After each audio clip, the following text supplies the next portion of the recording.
There's a specific turning point in your financial life that separates those who are just surviving from those who begin to build real abundance. And no, this point isn't in the millions or some unreachable figure that feels like a distant dream. It happens when you cross the line of your first $20,000. For many, it's just a number. But for those who've lived through this shift, it feels like stepping through an invisible door, one that separates struggle from initial freedom. Before this milestone, every financial decision is made under pressure. Paying overdue bills, juggling debts, surviving until the end of the month. After it, the energy shifts. You stop thinking, how do I get out of this hole? And start thinking, how can I grow what I've already built? That's when you realize money isn't just a resource. It's a tool for building identity, making choices, and shaping vision. In this video, I'm going to show you why this number is both symbolic and practical, and how it transforms not just your bank account, but the way you see your entire life. If this resonates with you, leave a like, subscribe to the channel, and stick around, because what's coming next might completely change your relationship with money. 1. The first accumulation changes your identity. When I reached my first $20,000 in savings, I realized it wasn't just about having money in the bank. It was about seeing myself differently. Up until that point, all my decisions came from a place of scarcity. Every expense was a dilemma. Every unexpected cost felt like a disaster. I kept repeating things like, I can't afford it, or I'll figure something out. It was a survival mindset. But when I saw that number in my account, something inside me shifted. It wasn't magic and it wasn't luxury. It was the sense that for the first time I had a foundation. I could breathe. I could choose.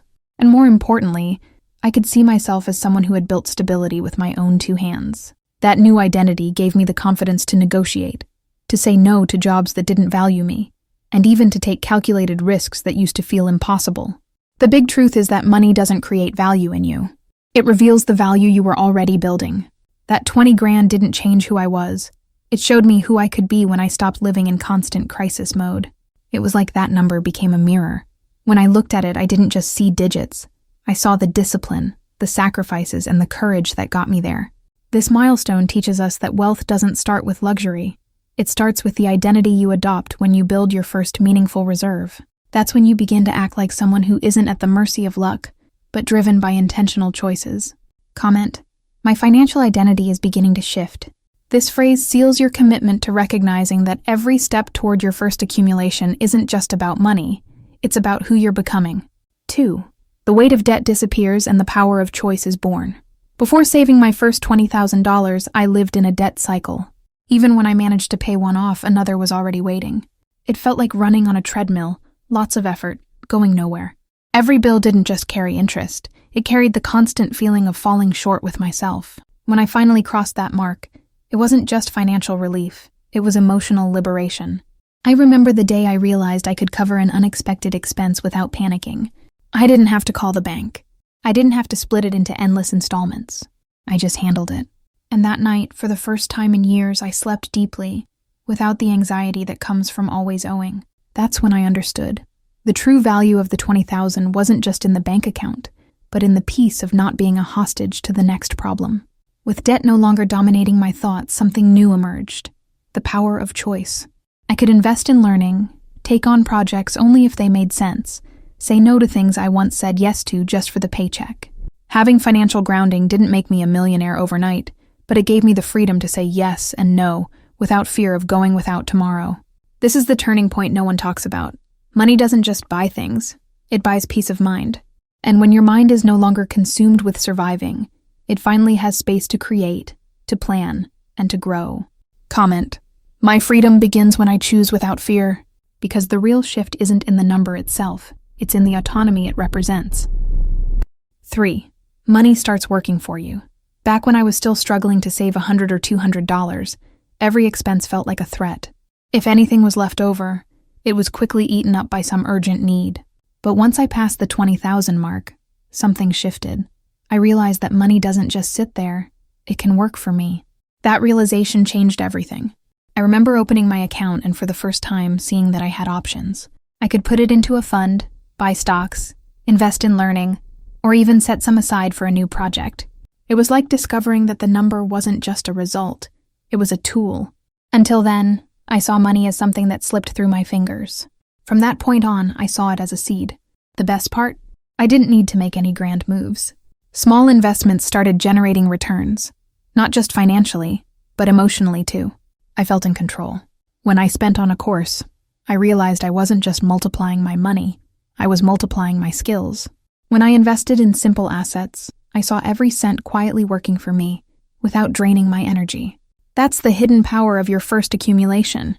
It opens doors to things that used to feel out of reach. You stop thinking only about how to pay and start thinking how to multiply. The scarcity mindset gives way to a growth mindset, and that shift is irreversible.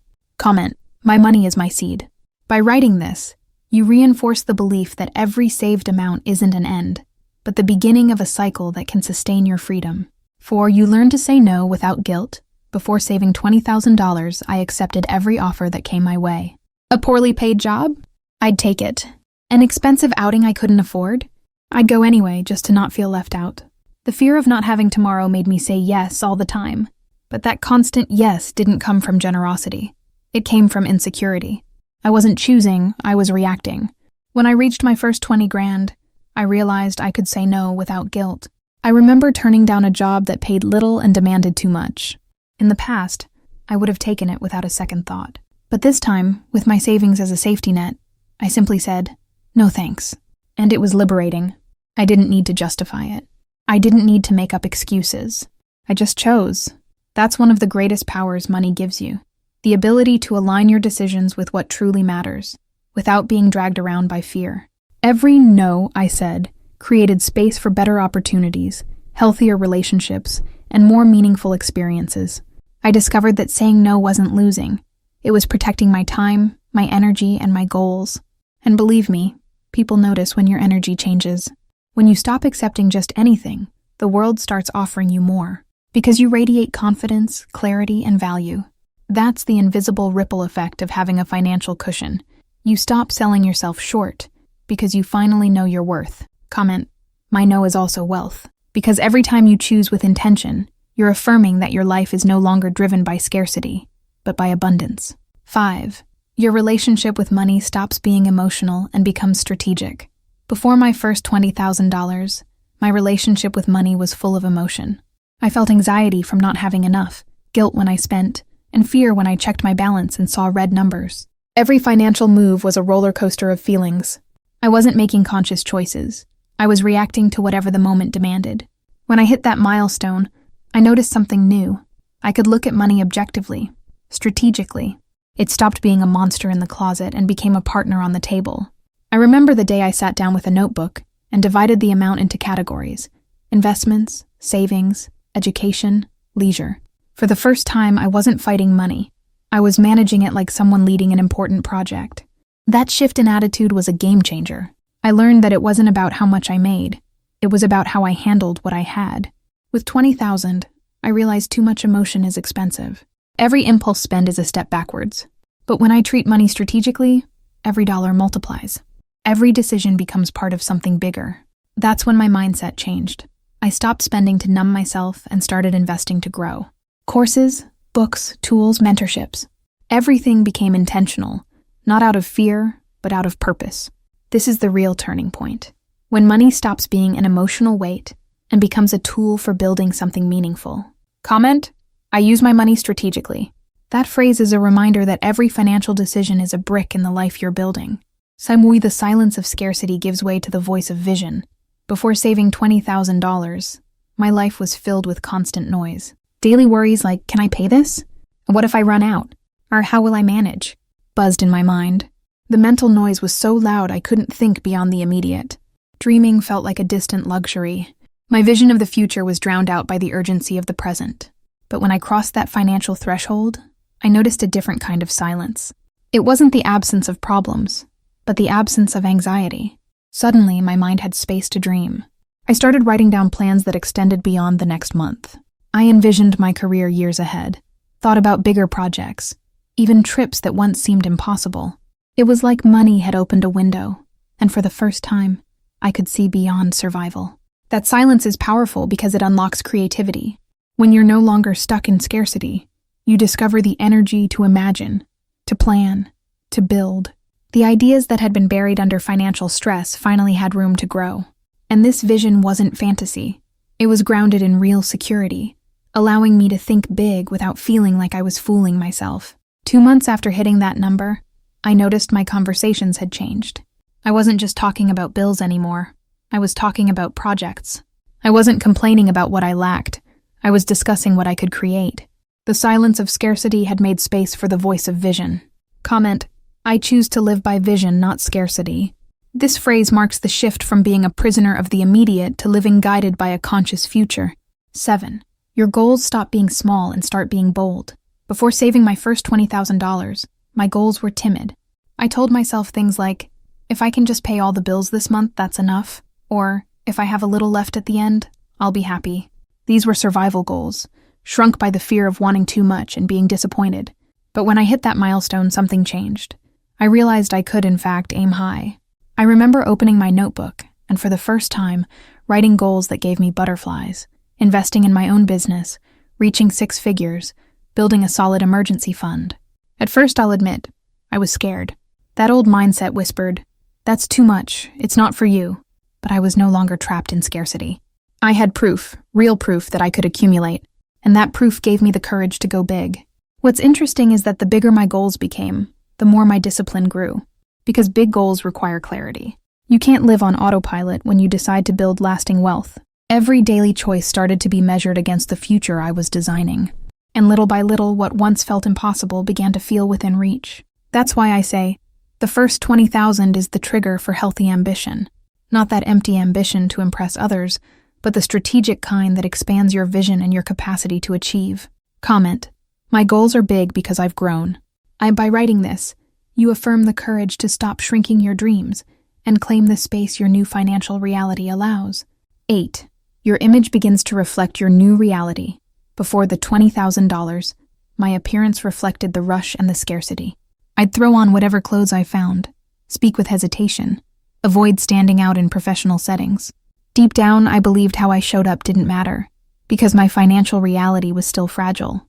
But when I crossed that mark, I realized how I saw myself needed to evolve alongside the transformation already happening inside me. I remember a simple day.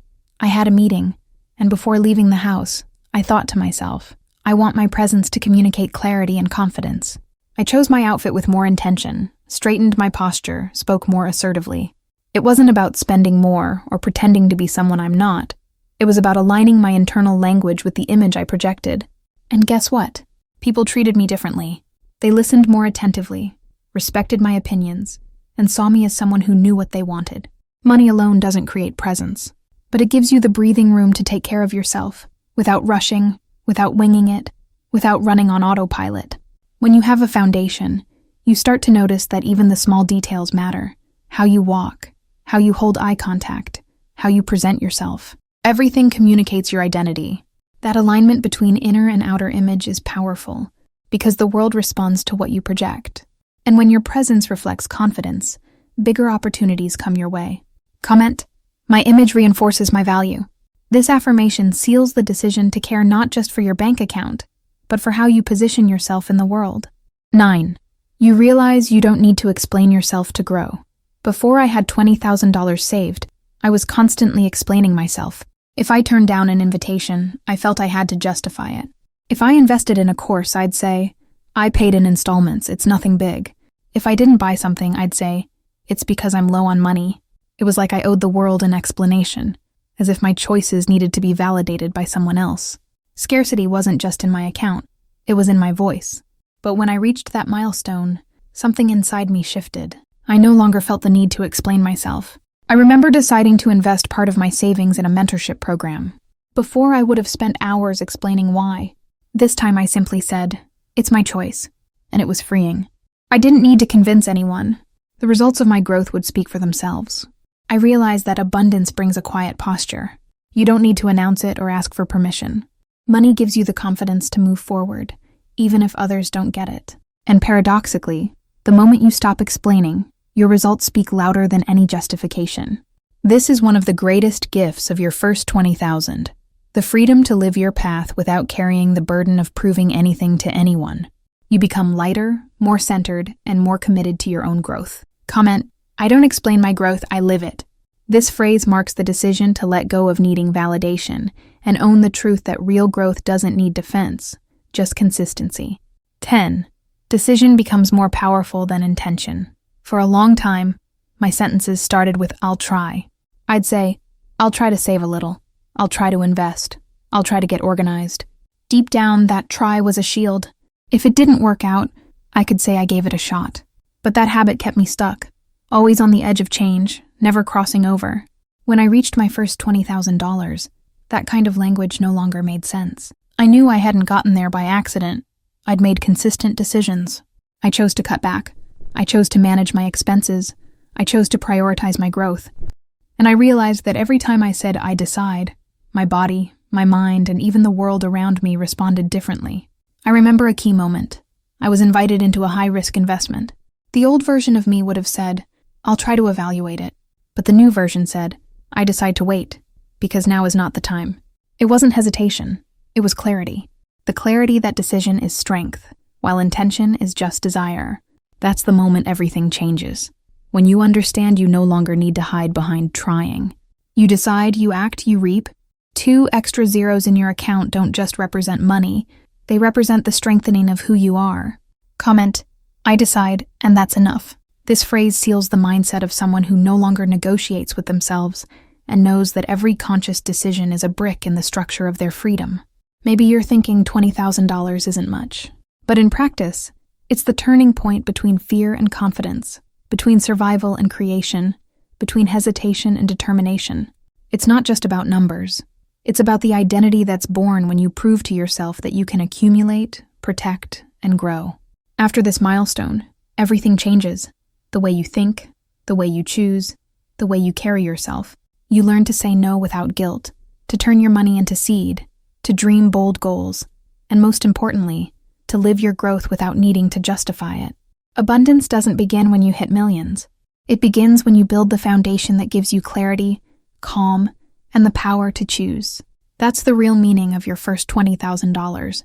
Not just money, but the key to a new identity. If this video gave you clarity, leave a like, subscribe to the channel, and drop a comment. What decision will you make today to start building your financial foundation? This might just be the choice that changes your story.